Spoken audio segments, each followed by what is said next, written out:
When are you going into the Hall of Fame, Risha? I don't know if it'll be happening. I think I'll be getting into like the Hall of Blame. Is there a reason why you came in like a zebra today? Hold on a minute.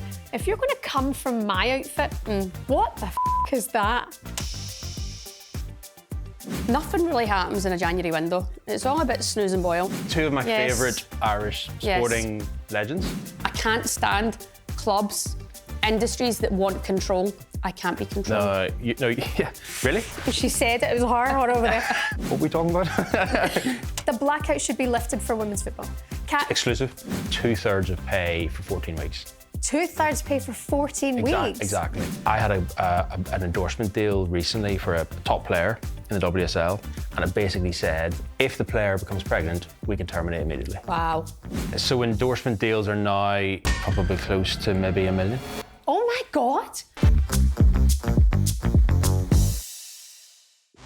Hello, how are you? Welcome back to The Kickback. My name's Shabana Hearn, joined by my evil, ugly twin sister and professional football player, Risha Littlejohn. Coming up for you on today's show, we've got sports lawyer to the stars, Jonny Madill, with us to discuss the January transfers so far, the business of women's football, and my pet peeve, players leaving on a free to strengthen a rival. Surely Jonny will give us the answers.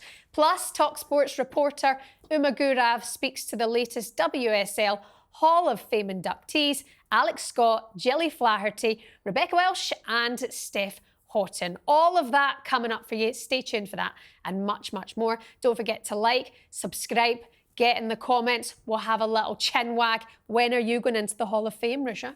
I don't know if it'll be happening. I think I'll be getting into like the Hall of Blame. Hall of Blame? Yeah, or just like the Bard section, which is a real shame. It really is. It is a real shame. But you're getting better at this script reading.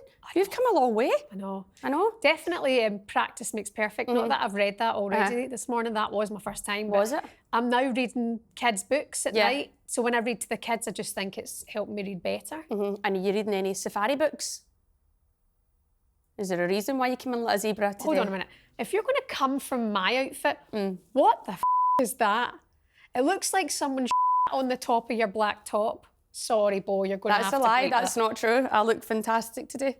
I look great. You did come in and I went, oh, hello. This is nice. Yeah. And you've also lost a pound or two, not that we're counting. You've found it, haven't you? I have found it. Honestly, look. Can I just say?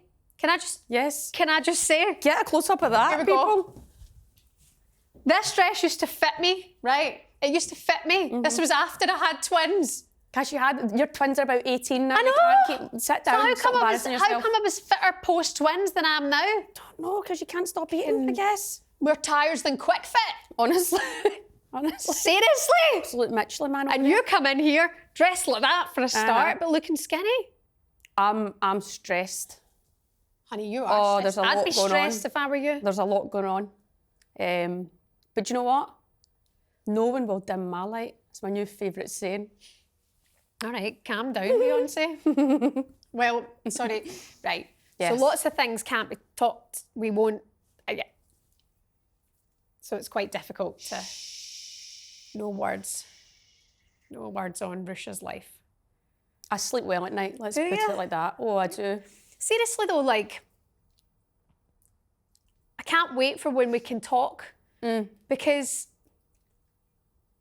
again, what can I say? You can't say There's it. a lawyer in the building. There's nothing you can say. But Anyway, we've got a sports lawyer coming in, so great I don't know, timing. maybe it's a good time to get some sort of advice on what you can and cannot say. Yeah. But anyway, honey, we love you. Thanks. We love you, and we've got lots to look forward to this year. And hopefully, you can get yourself a clothing brand and stop wearing brown on the telly. Do you remember when we went to Notre Dame? Yeah, that was a shocking uniform. But remember the school that was along the road a bit more, Jordan Hill, and they used to get the brown uniform, they called it Jobby Hill. Interesting fact, Jenny Beattie went to that school too. Did she? Aye, she's a big floating Jobby Hill. She was. Big floating Jobby walking down the street. That is a tall floating job. Yeah. I met Jenny Beattie on the train the other day. Yeah, I seen she was back, or she's back again. So, God, she's living the high life out in America. Do you know what? Doing well. She's in a very lovely place. That's great to see. It's nice when you bump into people who you haven't seen in a while. Bear in mind, I remember the days that you and Jenny Beattie used to do sleepovers. We didn't do sleepovers. We used to go on You a did. interesting story. The first time I ever went to a gay bar was with Beats, and we went and At the gay bar, it was a good laugh. It was a good giggle. But yeah, we were good friends back in the day. But Beats is a great person, good girl. So Are you wait a minute? Best. Are you telling me you and Beats are gay? Oh, did you not know that? This is breaking news because you would never have known. Yeah. You did never have known that. It's brand new information. I'd rather be gay than have that zebra, that's for This sure. is a nice dress. Yes. I think it's quite nice. We can leave a comment, please, people, if you're having that or not. Bo, stick it in the poll. Yeah. Who's dressed better today, me or her? She's going to do a poll. This is just how, honestly, how miles off it you are some days. I'm topping this poll. Bearing in mind we are talkSPORT and you appeal to none of our listeners. I'm not sure about that. I'm pretty sure I'll bring a lot of listeners in. That's how much I'll back myself. A woman who plays football? Disgusting. Yeah, but I'll bring in the other females. Okay. So it's great for the brand, great for the business. Anyway, moving on. This is a little 10-year-old number. 10 years? I think it's about 10 years old. Right. Yeah. Yours looks about 20 years old, but that's a story for another time. I look sophisticated. By the way, Viviana Miedema back on the pitch, scored in for Manchester City in the Cup at the weekend against Ipswich, the Tractor Girls. I just have a feeling that Viv's going to go on this incredible run this season and she'll be the answer to whether they win the title or a Champions League. I hope so. Like everyone, there's no doubt in Viv's ability. She's world class. We know that. I seen her post basically saying she's fed up with these. And like I'm back from injury posts, if you know what I mean. So touch wood, she can just keep fit. I'm sure Man City, they're a quality team. They've got a lot of good staff there, and I'm sure they'll manage her well and have her in the best possible position to be able to play when she has to play and get the best out of her. Class is permanent for Viv, and it's no surprise that she comes on and scores, and she's got good players around her. So I'm sure we're going to see a lot more from her. So good luck to Viv. Can't wait to watch her. I didn't know if you got to see Jonas's interview when he joined San Diego Wave. I did. I didn't see the full thing because obviously attention span isn't quite there. Goldfish. But I did see the bit basically saying the fans didn't understand that they couldn't. There was another player coming in and Mariona Caldente, and they couldn't have the two of them on the books. In other words, he was basically saying he wanted Viv out and he wanted Caldente in. That's what they wanted to do as a club. So if that's how they've seen it, that's how they've seen it. But I don't think... If Viv was there, Viv's still going to do the damage, but now she's on to a new chapter, so we wish Viv all the best. And Caldente's obviously a quality player. She's won a lot too. But again, to me, they're totally different players, but they both obviously bring different things to a team, different styles, totally different players, both very good players. Go on then, choose one. That's hard, that's tough, but I'm going to go with Viv because I like Viv's style more and how she plays. If I was ever, say, in a fantasy land beyond the same pitch as Viv, I feel like she keeps everything very simple, but she's very bloody good at it. And I feel like your job would just be the same with Caldente, be like, off you pop, you go and do your thing. But yeah, I'm going to go with Viv. Best midfielder you've Caldente's ever... quality, but that's what I'm saying, I'm going with Viv. Is there another midfielder who's more suited to Arsenal, like that Keira Walsh rumour keeps coming up, doesn't it? I mean, obviously it's going to happen. Keira Walsh, Arsenal's stacked. Do they need her? I just think when you go Keira Walsh and you look what she's done, where she's played, how she's developed, she's constantly improving. Even right now, where you've seen a few comments like our team's starting to figure her out. But at the end of the day, she's still quality, and I think she still looks to get on the ball. And even that, she's smart. She knows if she's being pressed, she doesn't need to go looking for the ball. She just drags people out of position anyway. But she's a clever player. Like she can turn and break a press. She can get out of it so easily, or she just keeps it simple, keeps the ball moving. Yeah. She's always available. When you look at her running off the ball to be an option for people on the ball, she's always making angles. And I'm like, I mean, one game sitting and watching her, and I was like, Jesus. It was a Barcelona game, and obviously you could see their midfielders, obviously, they're all aligned. They just pass and move. But when you see the running, you get a lot of coaches these days, and it's like, stand still, stand still. You don't need to keep running. But when you actually watch the Barcelona team, they're constantly on the move in that midfield, creating angles for each other. It's really interesting to watch. So Keira Walsh, if she comes to Arsenal, she strengthens Arsenal. It's just a fact. Everyone knows it. And again, I didn't understand that position until you get put in it, and you appreciate it so much more. And I'm like, she's very good. She's very good. She just keeps everything ticking. Yeah. Every time. And actually, she's been an incredible, undroppable player now for Barcelona. And I guess maybe I underappreciated her when she was at Manchester City, maybe ever so slightly, or maybe didn't get to see the best version of Keira I think Walsh. it's that role. She's kind of brought attention to that role. Do you know what? Bumati was doing that deeper role before Keira Walsh came in. You've got Pates, who was a bit more forward going. Now, I think when they had their injuries, Keira Walsh comes in and she sort of cements her slot in that midfield, and she's undroppable. Barcelona will be wanting to keep her, but you don't know what's going to happen. The only way Keira Walsh probably decides it next year is she goes, yeah, I want to be closer to home, or does she go, well, no, she'll probably be going off this season. Do Barcelona win the Champions League, and then she's got things to consider. But a quality player, so it'd be nice to see her back in the WSL. Who do you think wins the Champions League? Ooh, I want to say Barcelona, and then there's a bit me going, is it Chelsea's year? Is it Chelsea's year? They've got an experienced manager that's been there, done that, as a player, as a manager. Can she bring that to Chelsea? And Chelsea have been close. They've been very close under Emma Hayes. Is it their time now? But they've obviously came up against Barcelona a few times, and you go, right, they're getting closer and closer. Yeah. But as Barcelona just slightly ahead of them still on how they play the game. But it's going to be interesting. It's going to be interesting. I like it. I like this season so far. WSL returns the weekend.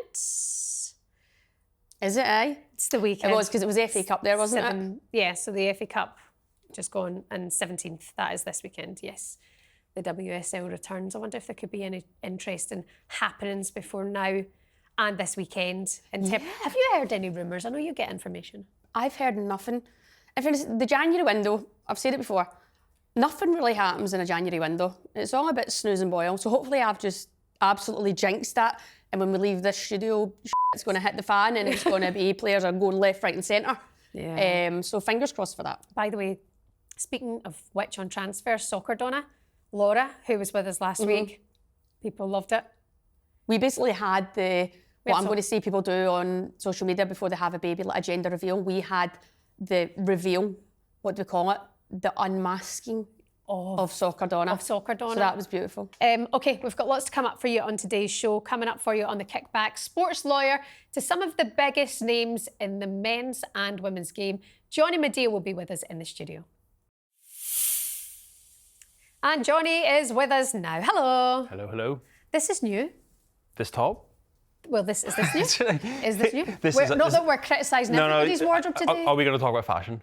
Well, I actually like Johnny's fashion. Yeah, thank you. You dressed Well, your waistcoat got some compliments this morning. No one mentioned this, but it was all about the waistcoat. She's just slaughtered it, so... I mean, go ahead. It's brown.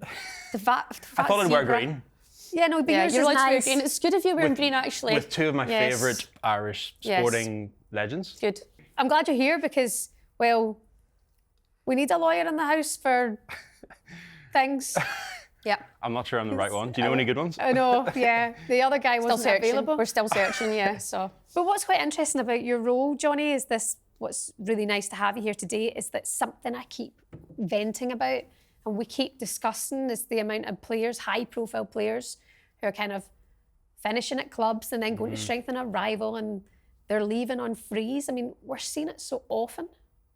Yeah, I think the transfer market in the women's game is fascinating because I think it's still, and obviously you'll know this from kind of having seen the growth of the industry over the years, it's still in the really early stages of its development. I mean, 4 or 5 years ago, there were barely agents, never mind lawyers in the game. So the transfer market is still kind of working its way out, I think. Based on what we've seen in the time that we've worked in the game, like player contracts tend to be shorter in length.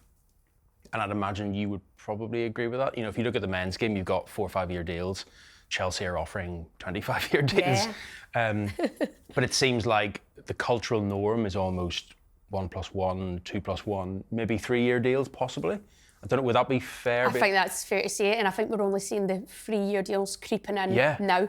So yeah, so I think if you got shorter term deals, and and you've got clubs who maybe either can't afford the longer term deals or aren't willing to pay for them, I think inevitably you're going to have almost culturally free transfers as kind of the norm in the women's game. And that's my impression in the 3 or 4 or 5 years that we've been doing deals with top players, that free transfers almost kind of are seen as being just the done thing.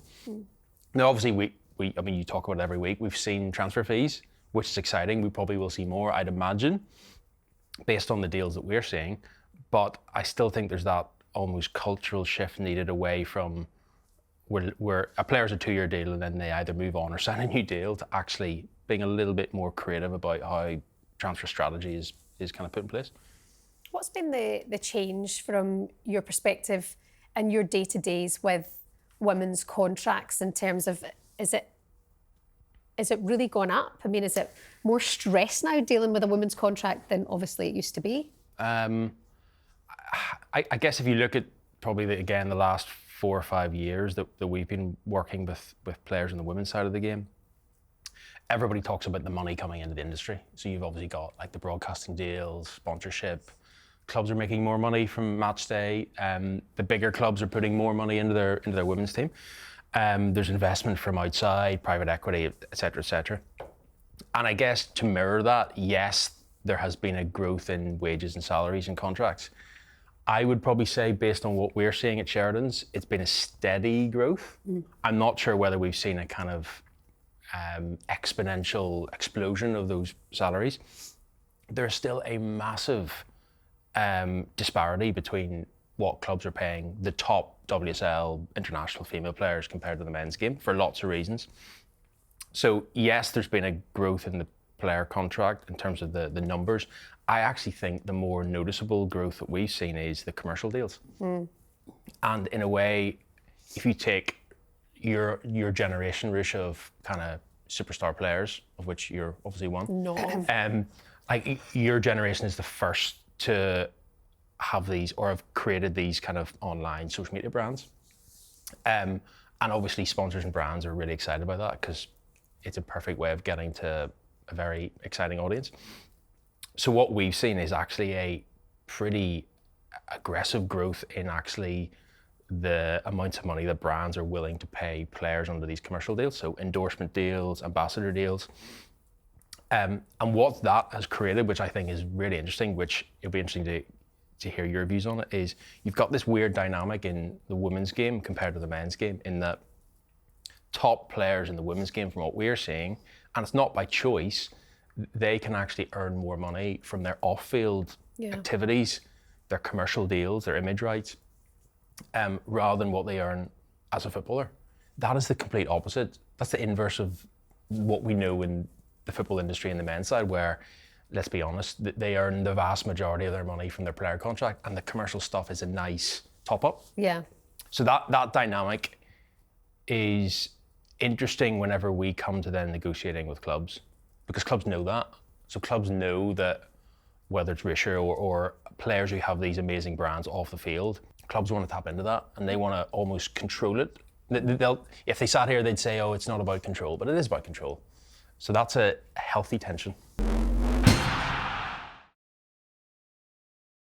Because you might be a high-profile name on social media, doesn't mean you're going to get what you want here, or that you're going to be a starting player here. Is it along the lines of that, or? I think it's more on the commercial side of things. It's if you take the big clubs, Arsenal, Chelsea, United, City, Liverpool, etc., they have dozens of club partners, brand partners and sponsors. What they want to do is not just use the player's brand and image themselves in the club context, but they want to leverage that brand with all of their club partners.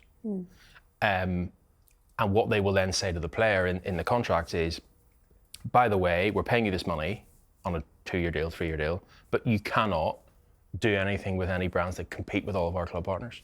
And that might be fashion, it might be headphones, it might be sunglasses, it might be drinks, it might be skincare. So suddenly, if I put my player hat on and I'm representing a WSL player, I'm having to say to the player, you know, you're closing off all of these other commercial opportunities because the club has all of these club partners. That's where the control battle comes in.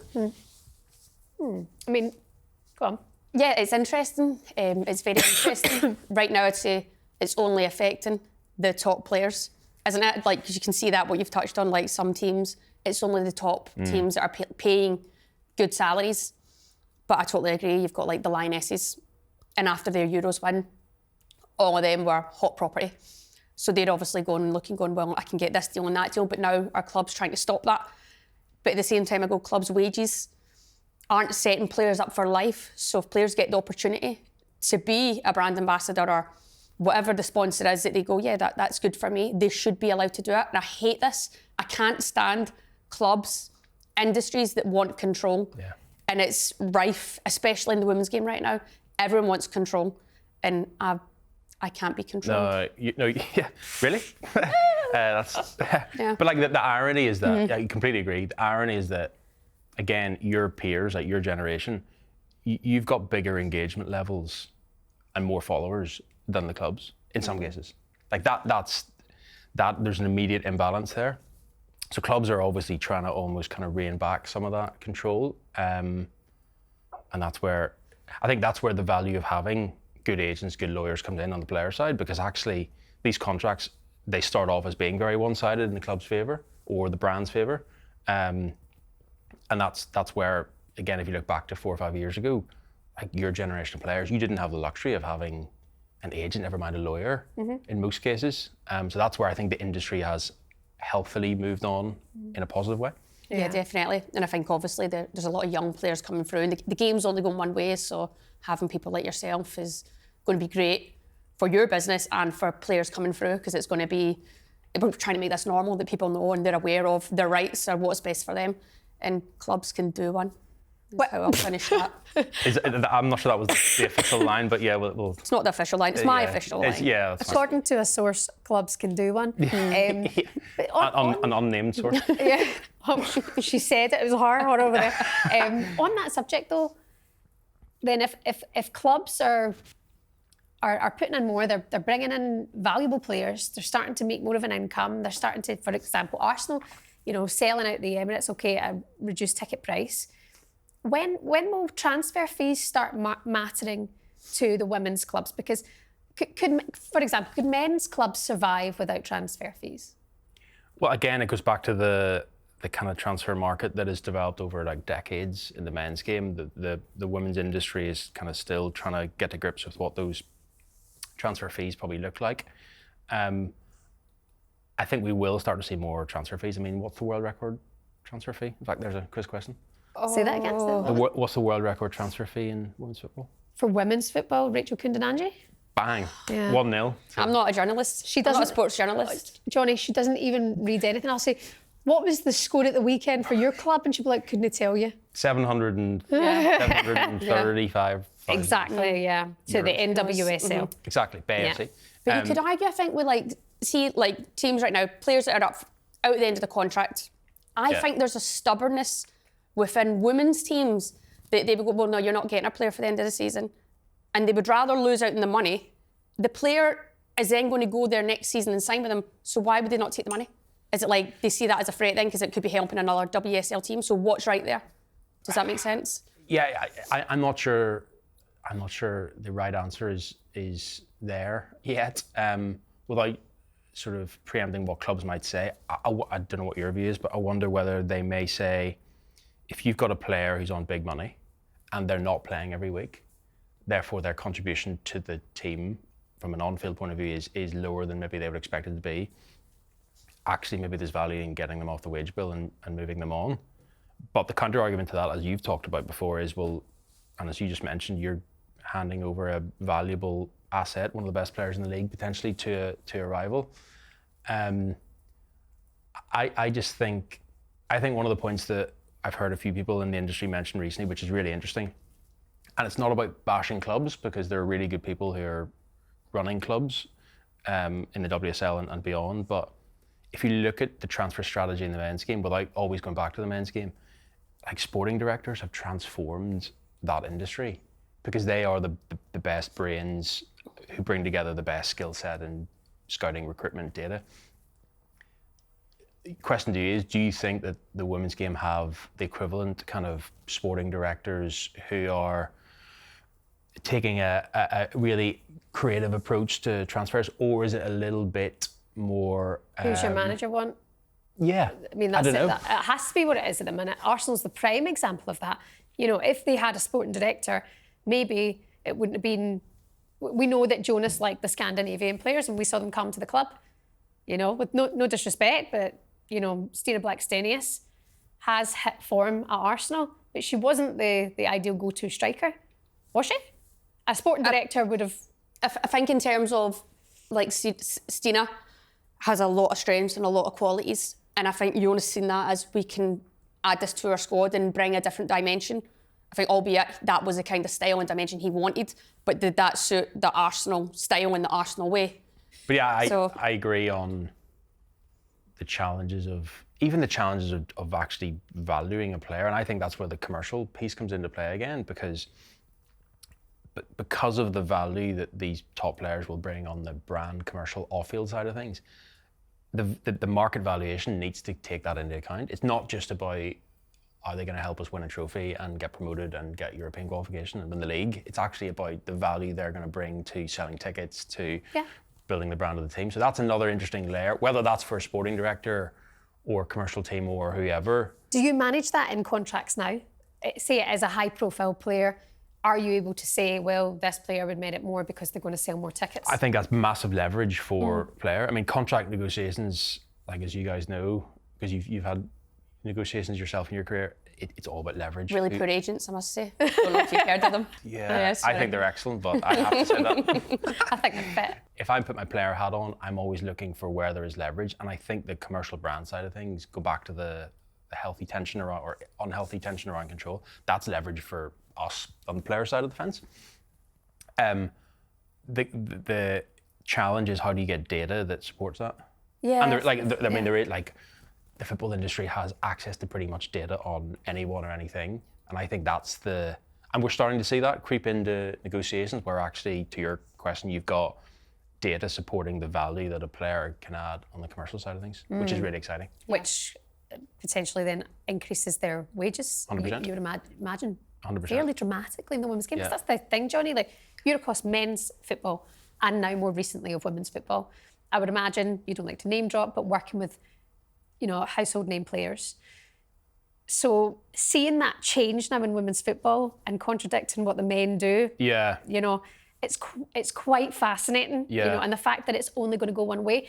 But one thing we discussed yesterday was the fact that women or girls or people who may love women's football are also interested in the individuals and will follow individuals to whichever club they go to instead of follow the club. You know, if tomorrow Kylian Mbappe went to Arsenal, Arsenal will still have its fan base. Okay, more eyes will come with Kylian Mbappe, but actually for the women's game, if Keira Walsh came back to the WSL, it's more eyes again on that club. Tenfold, I would say. Tenfold.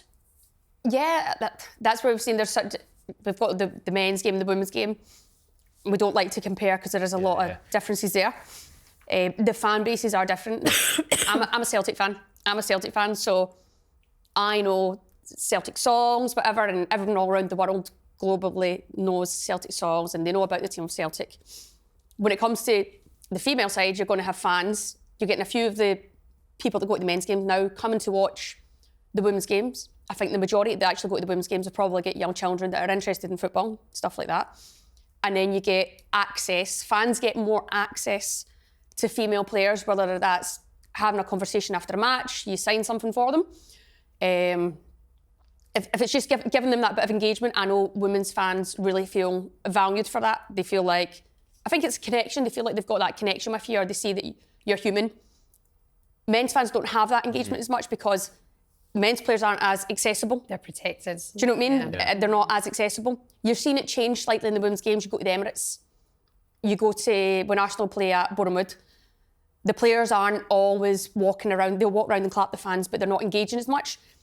And I feel like that's not a problem right now. I feel like that's got to happen. I think some fans have got to respect that these players are now household names. Yeah. They can't speak to every single player every single week. And I think some fans have got to understand that. And I think some fans feel hard done by with that. But the fans are helping grow the game. But I think then with that, they've got to respect that some players can't give them the time of day after every match. They've got families to see, they've got to go and recover. Stupid things like that, that all comes into consideration. If we've got a game, they've got Champions League in a few days' time, they've got to get off the pitch, they've got to get the protein in, they've got to get a meal, they've got to get showered, they've got to get all that done. So I hope fans understand that with the growth of the game, and I hope that they don't see that as we're losing, like a negative. We're losing that player. I hope they don't see it as that. So do you think then, like the target audience for professional women's football is that audience that you talk about that isn't from the existing male or men's football season ticket holders? It's this new audience that actually isn't a pre-existing fan of the game. Do you think that, or do you think there's actually also a target audience there, which is your season ticket holders in the men's game, to get them across? Because it feels like that's a big debate at the minute. Where is the target audience? And obviously that feeds into the conversation around when is the best time to play matches in the women's game. Is it 3 o'clock on Saturday? Is it Friday night? Is it Sunday? It's 3 o'clock on a Saturday. That's the blackout should be lifted for women's football. Exclusive. It should be. I mean, Karen Carney did a full report. Yeah, well, she recommended it. Now, I have children and I love women's football, and I know the ideal time that works for me to be able to go to a game that works with their day-to-days as well, and routines. Now, routines they're kind of a must when you've got kids. Yeah. At 3 o'clock on a Saturday is the day where you plan to do something. So to be able to go to the Emirates on a Sunday works quite nicely for us. But the idea of a Saturday game, 3 o'clock, I think would bring in a great audience. Yeah. A lovely audience as well. You know, there's something about the women's football crowd that I think is brilliant. It's that, I say it again and again, that carnival atmosphere. And you kind of don't want to lose that. One thing I have seen at the Emirates, and fair play to Arsenal, they do it better than any other club, and they've led the way. And that has been able to bring over the male audience as well, or your usual match-going fans. And you're seeing them there with their mates and then having a normal day kind of thing. And it's not a big deal that then it's like, we're men at women's football. It doesn't matter. You know, as long as you're a fan of the club, go and support men or women. But I think that time suits that audience. It's family friendly. It's perhaps maybe schoolgirls, almost in a sense, girls coming out of school. I get that, but I don't want to shut women's football off to that. So I do think there is an image around women's football where it's just for families and it's for young girls and young children. You want it to be where there's people of any age or whatever their sexuality is, that they feel welcome to come to a game and enjoy it. And you are seeing a lot more men that watch the men's game now saying, oh, I'm taking an interest in the women's game because yous are getting stuck in. There's none of this theatrical, like rolling about the ground and trying to get each other booked. They happily enjoy just watching the women's game right now. I don't think they should be shutting it off. I think if anything, you could go, okay, well, there's the family section that happens at a lot of men's stadiums. You've got a family section, and then you've got the standing section for your crowd that want to. You've seen at Arsenal now behind the stand when they're at Boreham Wood, they've got their fans that will sing there. The North Bank, North Bank, massive. You've got all that. Do you know what I mean? So I think we should be trying to get everyone and go. It's for everyone, and we're just growing this game. It's interesting you mentioned that Saturday afternoon broadcast blackout period. The irony is the reason why England chooses that window as being like the protected period, because it's obviously like a UEFA rule that you're allowed to select a period, is to protect the attendances at the lower league games. But I'm guessing our point is if you have Arsenal versus Chelsea or Man City versus Liverpool in the WSL on Saturday at 3 o'clock, you're not damaging the lower league men's attendances. Of course you're not. In which case, it does make sense. Lower league are campaigning for them. Well, exactly. As well, they're saying it's going to bring more eyes to the sport. I get that. You know, I do understand that. The difference is these lower league sides aren't Arsenal. No. They aren't Chelsea. You know, yes, they have their women's team, but if Chelsea, Man City, Arsenal, Manchester United, and the list goes on, create women's team and they're in the top flight of men's football, well then expect to support your women's team too, because they're also looking to be in the top flight too. You know, with no disrespect, Yeovil aren't in the top flight. So the blackout being lifted for them, I think is slightly different. If Arsenal are getting it lifted because women's football are getting it lifted because it's the women's teams in the top flight, it's because it's the top flight of football. Yeah. I agree. I don't know. I know they don't need more money. I know Yeovil could use more money. I don't know why Yeovil's come in my head. It's just a funny word. Makes me think of ballroom. But do you know what I mean? It's If there are things any like that. Yeovil fans watching. Yeah, it's like when the frozen pitch gate Yeah. happened last year, and everyone's like, "What makes you think Arsenal women deserve to play at the Emirates?" That's a bad example. Leicester women deserve to play at the King Power Stadium when Yeovil's pitch was frozen too, and I'm like, "Oh well, is it my problem that Yeovil aren't Leicester?" Yeah. Leicester have the facilities. They have them sitting there. They've got a women's club, so give them the stadium, which, by the way, the King Power have done. In fairness, Leicester, when we were in the Championship, played our first season on an AstroTurf pitch, There you go. which wasn't good enough. And right away, they actually changed it for the following season when they got promoted and they were at the King Power. So Fine in. credit to Leicester for Aston actually doing that. Aston Villa, they dropped a ball there that Yes. time in frozen pitchgate. What happened there? Oh, Villa Park was lying empty, wasn't it? And Villa didn't Park do was it. lying empty. Their games were postponed, the women's games. When it's lying there and sitting there, I remember Alicia Lehman spoke up at the time. Yeah. Right. Sorry. Sorry, are you going? No, I was going to say, No, you go, no, you go. is that a product of the fact that different clubs in the women's game are at different stages of their development in terms of course the they are. investment piece, and Of course they are. that's obviously a challenge. I guess the question is there a risk of almost that competitive balance being lost, maybe in the WSL or Championship, because you've almost got the clubs at the top lifting the ceiling, but then the clubs at the bottom are still here rather than going to here. You could argue that the likes of Leicester, they're never up there, if you know what I mean. They always survive right now, but they're never at the top end of the table. Villa aren't consistently doing that right now either, but they're making those changes. I don't know if they're looking at the bigger clubs going, all right, we need to make a change right now. But with that, it's going, you look at some of the stadiums and they're empty. Yeah. You're like, is it actually worth their while from a business point of view? Yeah. The only ones that are really seem to be getting it right is Arsenal right now. Yeah. But I guess that's another story for the women's game and the marketing side of things. Maternity. Yeah. Becoming a thing, starting to see pregnant women's footballers, Aylstead from Yep. Arsenal, for example.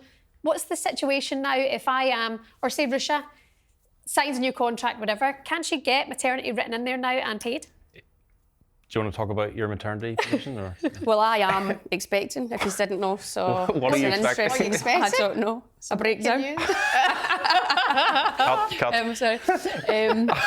But on that, when you spoke about Yeah. the women's game and contracts, and you're seeing a lot of teams with shorter contracts, would you think there's maybe something in there where they go, oh, well, don't want to get pregnant?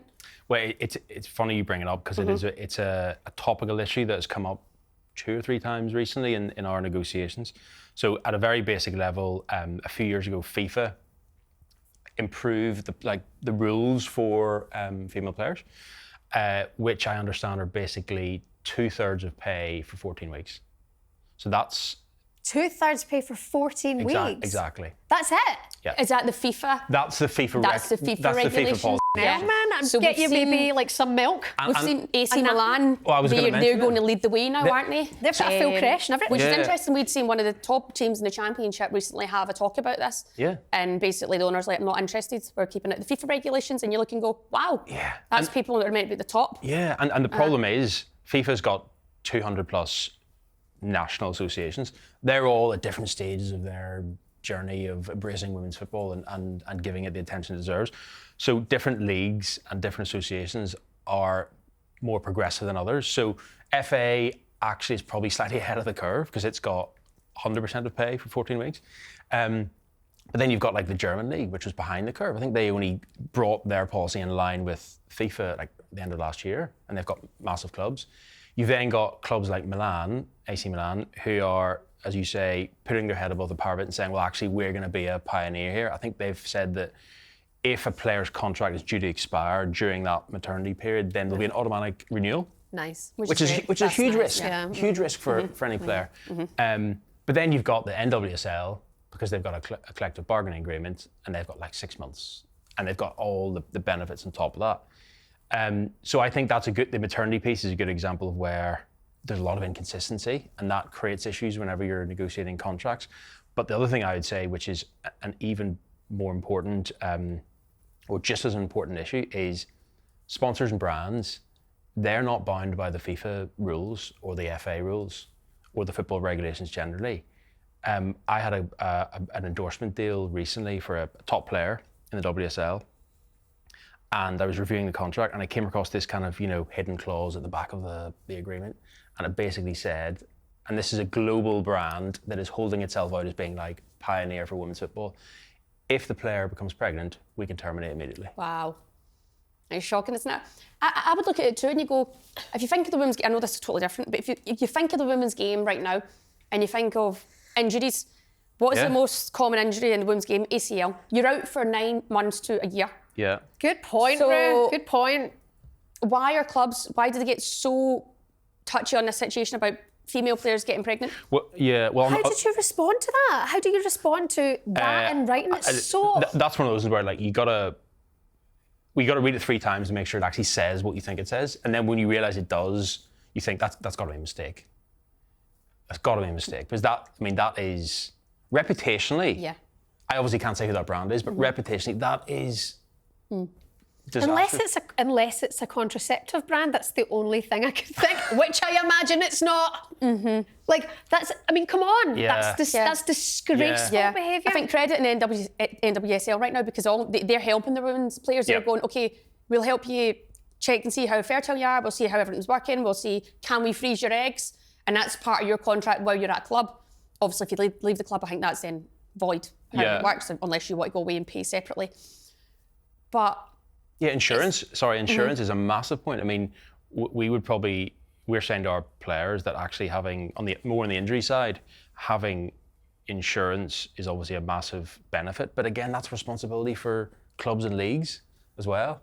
On the injury front, I think the standard WSL player contract basically says that a club cannot terminate for 18 months if a player gets a long-term injury. So that is a fairer position than what we've seen in the past. But there's still improvement to be made, I think. Yeah.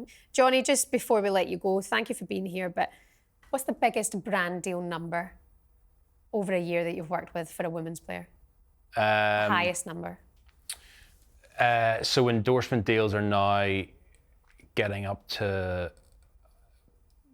probably close to maybe $1 million. Oh my God. So wait, so say some women's footballers, say it's with Nike, for example, or Under Armour. Sorry, this is by the way, this is not in boot deals. Boot deals are just brand terrible. deals? I'm talking about more the... is this brand deals combined together, or is this like a one brand deal? I'm talking about the more exciting deals. It could be with Beats, it could be with EA Sports, it could be with like some of the cool, exciting brands that are coming into women's football. That's amazing. So they could be paying $1 million for what, a lifetime brand deal or a 2-year brand? A 2-3 year deal. This is why I've not told you, because I don't want to be paying more rent. You don't want that money. So I'm just keeping it quiet right now. Yeah, who would be your who would be like your top 3 brand partners? Ann Summers. Hope your agent's listening to this. Yeah, hopefully, yeah. Hopefully I'll get some.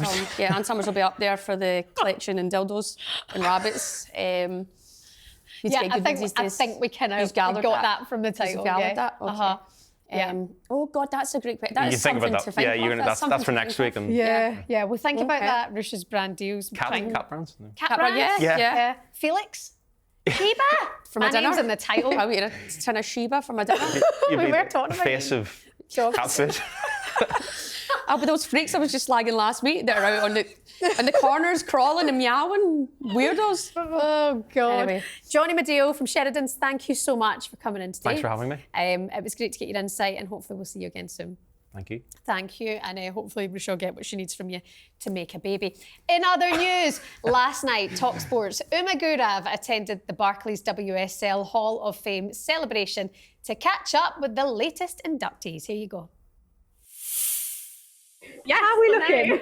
I want to start off actually by thanking you, because a couple of years ago I came to your book signing when you released your book, How Not to Be Strong, and you signed my book for me, and a few months later I went into broadcasting, and it was all down to you and the advice that you gave me that day. And looking around here today, there are stories of so many people who've been inspired by you. What does that mean to you? Oh, you know what, that's just hit me, and like just made me a bit emotional. It shines a light on why I need to, in those tough moments and when it is hard and people have a lot of judgments, that I need to keep going, because I'm inspiring people like yourself and so many more. So thank you for telling me that. Thank you, Alex. And we're here obviously not just to honour your broadcasting career, but also your footballing career. And you're working the WSL. When you reflect on your career, are there any highlights, standout moments?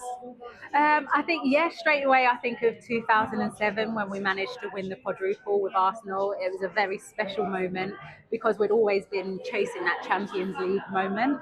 But I think for me, finally winning the FA Cup at Wembley in my Arsenal colours, I'd played at Wembley for England and Team GB and had very special moments. But to finally lift a trophy with Arsenal, for me, where it all started since the age of 8, I cried like a baby. And I think in that moment, I knew that I was kind of ready to move on to my next chapter. Jilly, thank you so much for joining us on the I was still looking at that ball then. Being able to look around the room and read things that people are saying about you, you know, I think it's special, and you don't really probably understand the magnitude of it until you're able to be in this environment. But yeah, it's been a great night. I want to take you back to 2011. Very special game when you scored a very special goal. Can you tell me a little bit about that? Well, I'll be brutally honest, I was completely switched off at the back post, and the ball bounced through, and I just thought, I'm going to stick my foot out, which I did. And yeah, it went into the top corner, and it was, I mean, I said I'm probably the envy of a lot of strikers because I scored the first WSL goal. But yeah, I'd say right place at the right time, and yeah, managed to put it away. Is that the best goal you've ever scored? No, no. I'm pretty privileged, to be honest. I think when I look back at those that have been inducted into the Barclays WSL Hall of Fame, I'm amongst a special group of people that have done so much for this women's game and the league itself. So yeah, very privileged and a very proud moment. My biggest moment in my career is to play for England, but I think the most proud thing I am about it is how much change we've made off the pitch. I think now it's acceptable for young girls to want a career, want to be a professional footballer, not even just to play, but to have a role like you guys, and to be in and around the league, to be having an influence wherever that is in men's or female football. So I'm proud of what we've done there. Yeah, and I'm looking at the pictures because I'm like, where the hell are they getting that picture from? But I must have sent them in. Yeah, I mean, I was a bit shocked when I found out because, listen, I'm a ref, so I think when they said you've been inducted, I was like, is that even a thing? I think then you find out who you've been inducted alongside, and you know, and 3 legends going to be sitting on the stage with. But it's just amazing, and I think it's really good that referees are being recognised, which will hopefully other people will see it, and then people maybe think, oh, maybe that's something I can do. So yeah, really honoured to be here tonight. I think for me as well, coming through as a female, you kind of feel like when you're out there, you're doing it for all the other female referees. So that was kind of like a big pressure. But one, obviously, you embrace because hopefully it leaves a legacy for somebody else to come through. Uma Gurav and the celebs there on the red carpet, thank you very much for taking the time. Thank you to you lot for watching. Don't forget to get in the comments, and you can let us know your thoughts on women's contracts as they continue to grow. Like, subscribe, leave a message. Jonny, Rusha, see you again soon. Stay well, look after yourself, and hi to all the cats watching. Goodbye.